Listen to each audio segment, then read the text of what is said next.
Shalom 7 டே சேலஞ்சுக்கு உங்களை ஆண்டவர் இயேசுவின் நாமத்தினால் வாழ்த்தி வரவேற்கிறோம். என்னைக்காவது ஆண்டவர் உங்களுக்கு கொடுத்த வேலைக்காக, பிஸ்னஸ்க்காக கர்த்தருக்கு நன்றி சொல்லியிருக்கிறீங்களா? இல்லைனா என்னடா வேலை, என்னடா தொழில் அப்படின்னு சொல்லி அழுத்துக்கிறீங்களா? ஒரு உண்மையை நீங்கள் தெரிஞ்சுக்கிடுங்க. வேலை அப்படின்றது ஆதாமுடைய சாபத்தினால் வந்தது கிடையாது. ஆதாமை உருவாக்கும் பொழுதே ஆண்டவர் கொடுத்த ஒரு ஆசீர்வாதம். ஆகவே உங்கள் வேலை மூலமாக தான் கர்த்தர் உங்கள் பொருளாதாரத்தில் உங்களை ஆசீர்வதிக்க விரும்புகிறார். விசுவாசத்தோடு இன்றைக்கி நாம் அதை அறிக்கையிட போகிறோம். எல்லாரும் ஆயத்தமாக இருக்கிறீங்களா? முதல்ல, வேலை ஆண்டவர் எனக்கு கொடுத்த ஒரு விதை. நான் எதை விதைக்கிறேனோ அதை அறுப்பேன் என்று வேதம் சொல்லுது. ஆகவே நான் செய்கிற வேலை மூலமாக நன்மை அறுப்பேன் அப்படின்னு சொல்லி விசுவாசத்தோடு நம்ம அறிக்கையிடுவோம்.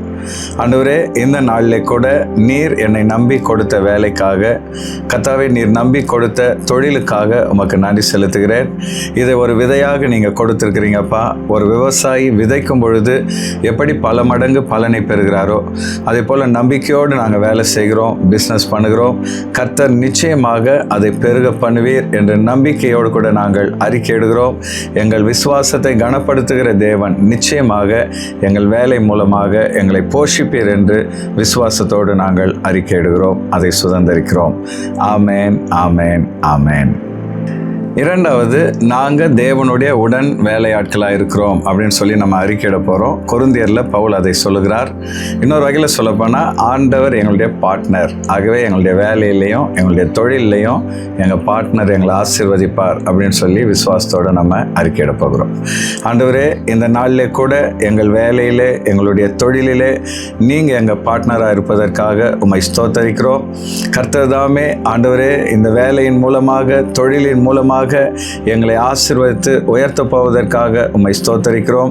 ஆண்டவரே, நாங்கள் தனியாக கஷ்டப்படலை, எங்கள் கூட உதவிக்கு நீங்கள் இருப்பதற்காக உம்மை ஸ்தோத்தரிக்கிறோம்.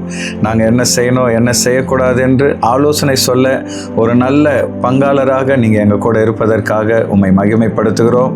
நிச்சயமாக நீர் எங்களோடு கூட இருந்து இந்த வேலையிலே, தொழிலிலே ஆசீர்வதித்து எங்களை உயர்த்துவீர் என்று நம்பிக்கையோடு அறிக்கையிடுகிறோம். விசுவாசத்தோடு அதை சுதந்திரிக்கிறோம்.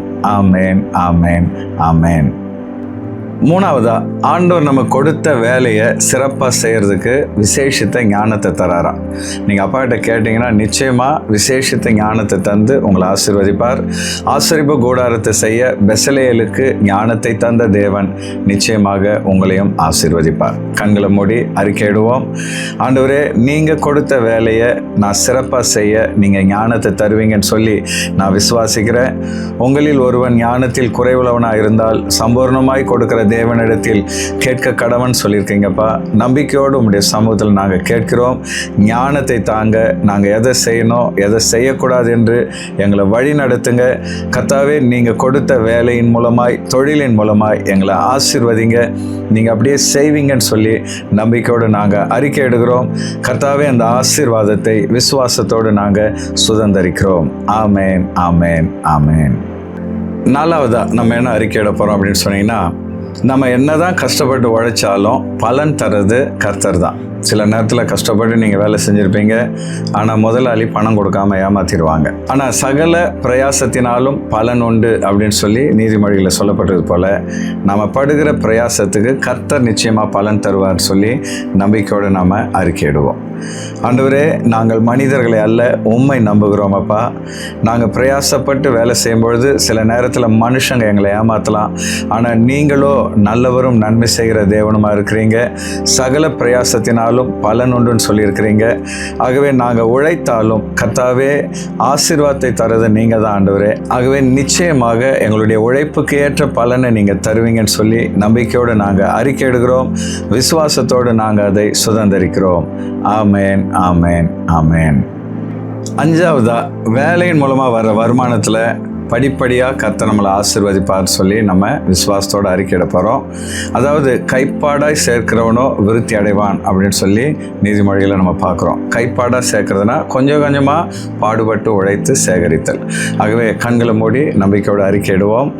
ஆண்டவரே, நாங்கள் கஷ்டப்பட்டு வேலை செய்து வருகிற வருமானத்தில் எங்களுடைய சேமிப்பின் மூலமாக படிப்படியாக நீங்கள் எங்களை உயர்த்த போவதற்காக நன்றி செலுத்துகிறோம்.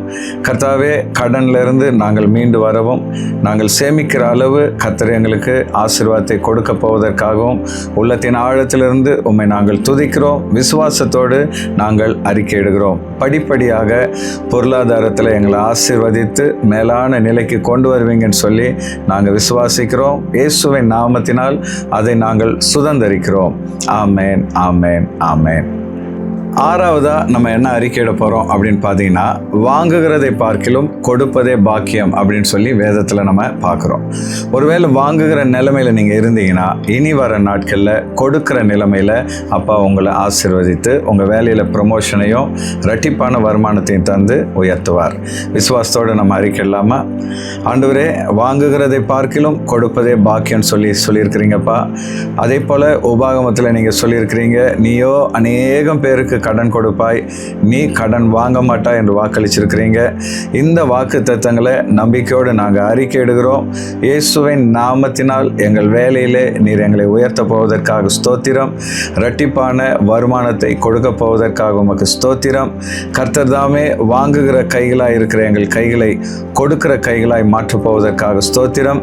ஏழைகளுக்கும் தேவையில் உள்ளவர்களுக்கும் கர்த்தருடைய ராஜ்யத்துக்கும் தாராளமாய் விதைக்கிற கரங்களாக எங்கள் கரங்களை நீர் மாற்றி கொண்டிருப்பதற்காக உம்மை நாங்கள் மகிமைப்படுத்துகிறோம். நீர் அப்படியே செய்வீர் என்று நம்பிக்கையோடு நாங்கள் அறிக்கையிடுகிறோம். விசுவாசத்தை கனப்படுத்துகிற தேவன், நீர் அப்படியே செய்வீர் என்று நாங்கள் விசுவாசிக்கிறோம். ஆமேன், ஆமேன், ஆமேன். கடைசியாக நம்ம என்ன சொல்லி அறிக்கையிட போகிறோம் அப்படின்னு பார்த்தீங்கன்னா, வேதத்தில் மனுஷனை மண்ணை பண்படுத்த ஆண்டவர் வைத்தார் அப்படின்றதுக்கும் மனிதர்கள் தேவனை தொழுது கொண்டார்கள் என்பதற்கும் ஒரே எபிரேய வார்த்தை தான் அவோதா. அவோதா என்றால் ஒருபுறம் வேலை, இன்னொரு பக்கம் ஆண்டவரை தொழுது கொள்ளுதல். இன்னொரு வகையில் சொல்லப்போனால், நம்ம ஆண்டவரை நினச்சி உண்மையாக வேலை செய்வோம் என்றால், நம்முடைய வேலையை கர்த்தருக்காக செய்வோம்னா அதுவே ஒரு ஆராதனையாக கர்த்தருக்கு மகிமையை கொண்டு வருவதாக மாறிடும். விசுவாசத்தோடு நம்ம அதை அறிக்கையிடுவோம். ஆண்டவரே, எங்கள் வேலையை நாங்கள் எங்களுக்காகவோ மற்றவர்களுக்காகவோ அல்ல, கர்த்தருடைய நாமத்தின் மகிமைக்காக செய்யத்தக்கதாக கர்த்தர் எங்களுக்கு உதவி செய்வீராக. நாங்கள் செய்கிற வேலை உமக்கு பிரியமானதாக இருப்பதாக. ஆண்டவரே, நாங்கள் பிஸ்னஸ் பண்ணாலும் வேலை செஞ்சாலும் கர்த்தருக்கு மகிமை கொண்டு வருகிற விதத்தில் அதை செய்ய, நேர்மையாய் செய்ய நீங்கள் பலன் தரப்போவதற்காக உம்மை ஸ்தோத்தரிக்கிறோம். உண்மையுள்ள மனுஷன் பரிபூர்ண ஆசீர்வாதங்களை பெறுவான் என்ற வாக்கு தத்தத்தின்படி நீர் இந்த வேலை பிஸ்னஸ் மூலமாக பரிபூர்ண ஆசீர்வாதங்களை, பொருளாதார நன்மைகளை தருவீர் என்று நம்பிக்கையோடு அறிக்கையிடுகிறோம். எங்கள் வேலை மூலமாக நீர் மகிமைப்படுவீர் என்று விசுவாசத்தோடு நாங்கள் அறிக்கையிடுகிறோம். அதை அப்படியே சுதந்தரிக்கிறோம். ஆமேன், ஆமேன், ஆமேன். வேலை அப்படின்றது ஆதாமுக்கு ஆண்டவர் கொடுத்த சாபம் அப்படின்ற தவறான மனப்பான்மையில் நீங்கள் இருப்பீங்கன்னா, வேலை செய்கிறது சாபம், அது எனக்கு பிடிக்கல நீங்கள் சொல்வீங்கன்னா, இன்றைக்கி நீங்கள் அறிக்கையிட்டபடி வேலை சாபம் அல்ல, அது ஆண்டவர் எனக்கு கொடுத்திருக்கிற விதை. நிச்சயமாக இதன் மூலமாக பொருளாதாரத்தில் என்னையும் என் குடும்பத்தையும் ஆசீர்வதிப்பார்னு சொல்லி நம்புங்க. இந்த நாள் முழுசும் நம்பிக்கையோடு கூட இதை அறிக்கையிடுங்க. ஆண்டவர் வர்ற நாட்களில் உங்கள் வேலை, உங்கள் பிஸ்னஸ் மூலமாக நீங்கள் நினையாத உயரத்தில் உங்களை கொண்டு போய் வைப்பார். வாங்குகிறவர்களாய் அல்ல, கொடுக்கிறவர்களாக கர்த்தர் உங்களை மாற்றுவார். இந்த 7 Day சேலஞ்ச் உங்களுக்கு ஆசீர்வாதமாக இருந்திருக்கும் நான் விசுவாசிக்கிறேன். இது உங்களுக்கு பிரயோஜனமாக இருந்தால் லைக் பண்ணுங்கள். இந்த நாளில் சொல்லப்பட்ட குறிப்புகளில் எது உங்களுக்கு ஆசீர்வாதமாக இருந்ததுன்னு சொல்லி கமெண்ட் பண்ணுங்கள். இது மற்றவங்களுக்கும் பிரயோஜனமாக இருக்கும்னு சொல்லி நீங்கள் விசுவாசித்தீங்கன்னா ஃபார்வர்ட் பண்ணுங்கள். கர்த்தர் நிச்சயமாக உங்களை ஆசீர்வதிப்பார். Thank you and God bless you.